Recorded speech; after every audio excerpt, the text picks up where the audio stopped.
Tetapi sebaliknya apabila yang tumbang Pak Ganjar atau Pak Prabowo di putaran pertama, Anies tetap masuk putaran kedua. Putaran kedua ini juga akan terjadi polarisasi yang mungkin tidak begitu tajam.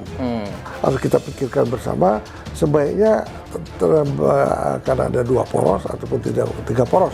Marilah para politikus bangsa ini untuk memikirkan hal ini sehingga nantinya akan didapat pimpinan yang terbaik daripada yang baik. Siapapun yang akan menjadi pimpinan negara yang kita cintai ini hendaknya harus didukung dengan semangat seperti itu. Yakin negara Indonesia ini akan mencapai tahun emas 2045.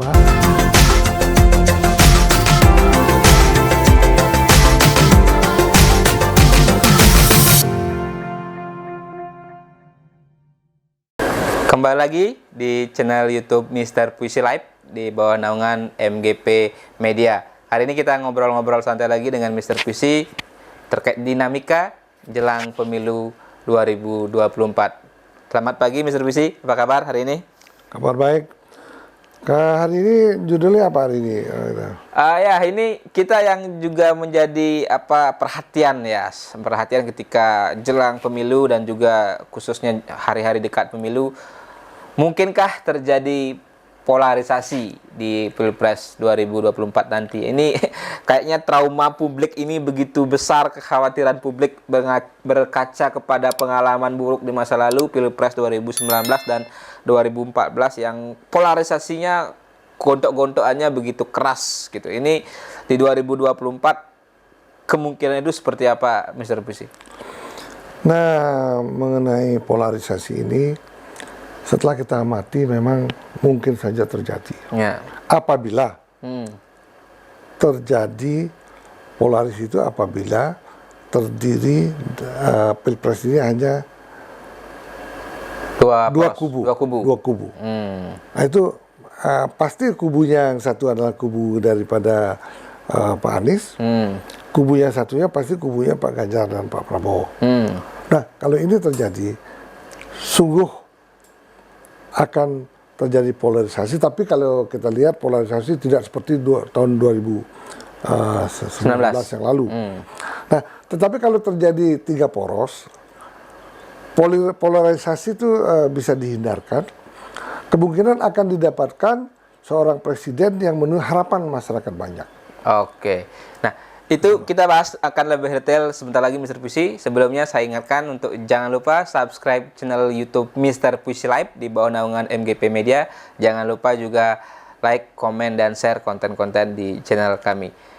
Tadi Mr. Puisi, 2 atau 3 poros sebenarnya kemungkinan polarisasi bisa terjadi, tapi ketika 2 poros akan lebih tajam. Seperti apa analisisnya? Begini, kalau misalnya terjadi 2 poros, katakan Pak Ganjar dan Pak Prabowo bersatu, akan melawan Anies dan Muhaimin. Nah, tentunya dukungan daripada Pak Anies ini kan pasti dukungannya banyak dari PKS, kemudian dari unsur-unsur yang lebih keras, ya kan? Nah, kemudian untungnya di situ ada PKB. Ya, ada Muhaimin lah yang bisa membuat lebih soft lah. Merupakan tokoh Islam nasionalis dan moderat. Ya, gitu yang dekat dengan NU kan lah. Ya, kemudian itu akan lebih soft. Tetapi orang yang fanatisme dengan Pak Anies itu sendiri masih banyak di luar PKB maupun PKS. Ya.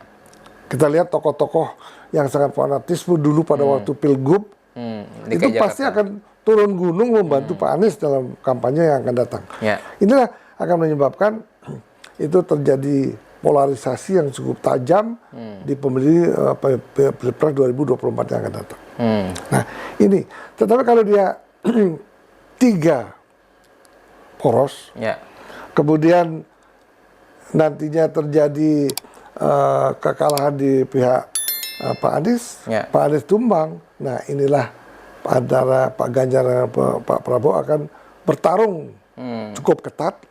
Nah, ini tidak mungkin terjadi polarisasi. Ya. Nah, ini kan baru angan-angan apabila porosnya Pak Prabowo kan bertarung dengan poros Pak Ganjar.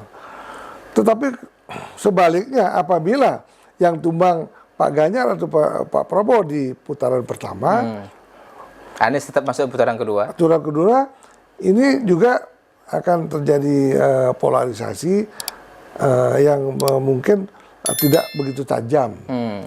Nah, katakan nanti yang masuk Pak Prabowo. Ya. Nah, di mana ini akan dua tokoh ini yang dukungannya hampir sama. Ya. Nah, inilah yang menyebabkan polarisasi tidak akan terjadi di putaran kedua. Nah, apabila Pak Ganjar yang masuk melawan Pak Anies, nah sekarang kita lihat dukungan Pak Prabowo ini kemana? Kan gitu. Nah, kalau dukungannya ke Pak Anies, sehingga potensi kemenangan ada di Pak Anies. Nah, tetapi kalau dukungannya karena sebelumnya gontok-gontokan, ini kemungkinan juga Pak Prabowo belum tentu akan bergabung di PDI Perjuangan. Nah, ini yang harus kita pikirkan bersama. Sebaiknya akan ada 2 poros ataupun 3 poros. Marilah para politikus bangsa ini untuk memikirkan hal ini sehingga nantinya akan didapat pimpinan yang terbaik daripada yang baik. Gitu loh. Kalau kita bicara kekhawatiran terkait dengan polarisasi atau narasi-narasi kampanye-kampanye black campaign itu, kemudian narasi-narasi politik identitas, analisa Mr. Puisi, kira-kira narasi-narasi apa yang akan muncul untuk menyerang masing-masing kubu capres ini, baik kepada Pak Prabowo, kepada Pak Ganjar maupun juga kepada Anies, yang bisa dimainkan lah, yang mungkin itu menjadi cerdas juga harus publik menilai apakah benar seperti itu, apakah itu hanya sebuah black campaign saja gitu. Kita lihat sekarang yang ada justru pertarungan antara kubu Pak Prabowo dengan kubu Pak Ganjar. Saling menyerang di antara kedua ini. Ya, contoh isunya apa yang dimainkan? Ya, misalnya mengenai food estate. Ya, yang sebelumnya kan disuarakan oleh Sekjen PDI Perjuangan Hasto Kristianto katanya sebagai bentuk kejahatan lingkungan gitu. Mengenai cekek-mencekek. Walaupun sudah diklarifikasi juga, bahkan Pak Presiden sendiri mengatakan itu adalah hoax. Ya, ini narasi-narasi ini akan terus terjadi. Misalnya banyak macam-macam akan terjadi. Kemungkinan juga dari kubu Pak Ganjar yang dulu juga ada masalah-masalah hukum misalnya, itu akan muncul kembali. Nah, ini yang menyebabkan pertarungan politik yang tidak sehat nantinya. Nah, untuk itu marilah kita bersama-sama tidak saling menjelek-menjelekan. Tapi kalau kita lihat ya, Pak Anies itu kubunya itu belum pernah menjelekkan Pak Prabowo. Ya. Belum juga menjelekkan Ganjar kayak sepertinya. Tidak ada narasi yang saling menjelekkan antara ketiga capres ini oleh kubu perubahan ini. Dia dikritik program Jokowi dengan cara mengkritik program-program Pak Jokowi, program yang mungkin mempunyai hutang yang sangat besar, infrastruktur yang terlalu banyak, tidak pro dan lain-lain. Nah, ini kritik-kritik ini justru kenapa ditujukan ke Pak Jokowi? Karena apa? Udah jelas Pak Jokowi yang mempunyai elektabilitas sangat tinggi tidak mungkin akan mengendorse kubu Anies Mohaimin. Nah, saat ini kita lihat peta politiknya Pak Jokowi itu artinya mengendorse Pak Ganjar sebagian dan sebagian Pak Prabowo. Dan untuk bisa menangkan pertarungan di Pilpres ini, tentunya kubu Pak Anies itu menembak yang kingmaker daripada poros yang lainnya gitu loh. Ya, kalau kingmakernya sudah lemah, elektabilitas turun, tentunya akan berdampak juga. Berdampak, Pak Anies bisa naik. Gitu. Nah, itu mungkin strategi yang digunakan gitu. Jadi kita lihat seperti apa yang akan terjadi. Tapi terakhir Mr. Puisi, bagaimana kita sebagai masyarakat misalnya menyikapi narasi-narasi negatif atau black campaigns atau hal-hal yang menjurus mengarah kepada hoax. Pasti akan banyak berseliweran di Pilpres nanti. Pesannya kepada kita semua.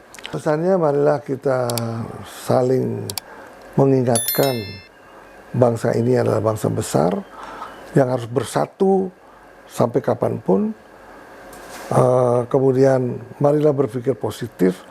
Siapapun yang akan menjadi pimpinan negara yang kita cintai ini hendaknya harus didukung dengan semangat seperti itu. Yakin negara Indonesia ini akan mencapai tahun emas 2045, di mana saat tahun emas tersebut negara kita akan menjadi 5 atau 4 negara besar di dunia.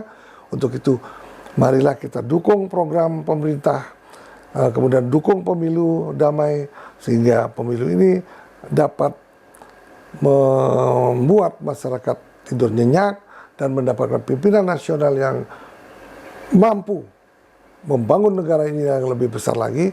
Tentunya pada saat negara kita menjadi negara besar ataupun negara kelima terbesar, maka saat itulah kesejahteraan masyarakat pasti akan meningkat. Oke, jadi pesannya jelas, apapun tetap kita jaga persatuan dan harapan kita lahir pemimpin yang terbaik untuk menuju Indonesia Emas 2045. Terima kasih Mr. Puisi sudah berbagi sharing dengan kita, dan sebelum ditutup saya ingatkan jangan lupa untuk subscribe channel YouTube Mr. Puisi Live di bawah naungan MGP Media. Jangan lupa juga like, komen, dan share konten-konten di channel YouTube ini. Terima kasih. Salam pemilu damai.